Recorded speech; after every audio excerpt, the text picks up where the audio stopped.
There is this incident that has involved Ethiopian Airlines. Now imagine you have booked your flight, let's say 2 weeks in advance. You get to the airport, do all the clearing, board this plane, then immediately, like you are seated, someone comes and tells you that this space of yours has been taken by a minister because they need to travel urgently, and they had paid, and because they're a minister, you need to leave. Now, this is what happened to a lady, I think it is in Somalia or Ethiopia, and this lady was forcefully removed from the plane because for some reason, this lazy MP of theirs who wouldn't book a flight earlier in advance, but for some reason he's an MP, booked this, asked the airport or the airline to get them a seat immediately. And the only thing they felt is that they could remove this lady because she's a lady first of all, and she's not an MP. Now, this is a very serious problem in Africa, and I've been hearing most of you make this noise about uniting Africa. Now, imagine uniting some stable, very perfect countries like Kenya, South Africa,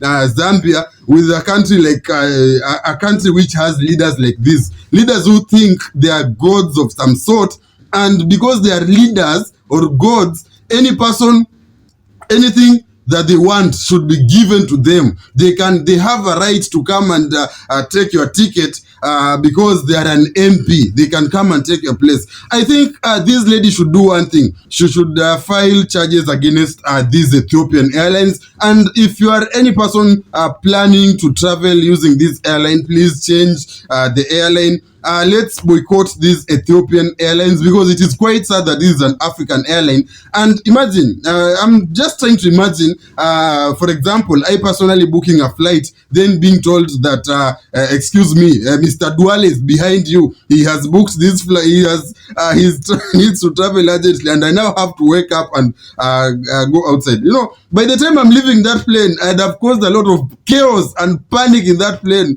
that they'll never forget about me. For some reason, and this is my policy, by the way, if I'm traveling on a plane or a bus or anything, I have already gotten my ticket. There's no one who can come and ask me to leave that plane or leave that place that I've booked. Like, you just come from nowhere and tell me now, you know, my child likes seeing birds on the window. Now leave this window and no. It doesn't work that way. If your son loves seeing birds on the window, book for your son a seat or a ticket earlier in advance. Some of us will usually book these things like 3 months in advance, and we do that so that we get specific seats and we don't have to deal with the rush and the inconvenience involved with all that pressure that involves traveling. So Africans, we need to wake up. Observe the kinds of madness that is taking place in our continent. The other day, I saw the Prime Minister of Netherlands cycling around coming from his office, going home on a bicycle. The other day, I saw the Parliament of London, actually the England Parliament, that is the UK. And the Parliament has benches. They don't have individual seats. Come to Africa, come to Kenya. Each MP has an individual seat, and each seat is probably more than $8,000 or 8,000 euros. You know, that is the madness we have. Yet, in the places where the democracy, for some reason, originated, those guys sit on benches and squeeze over there and walk over and finish, you know. So this whole aspect of treating our leaders as gods should stop. And that is why the Gen Zs, the youths in Kenya, are trying very hard to fight and change this country. Right now in Kenya, for example, if an MP drives over with a motorcade, no one will move. They'll just have to wait for the traffic to go as usual so that they get their turn and move over. If the police try to intervene and create some sort of pathway, the citizens will also use that pathway. So that is the reality that we're trying to fix in this continent of Africa. So before we start talking about uniting Africa, uniting whatever, ask yourself this question.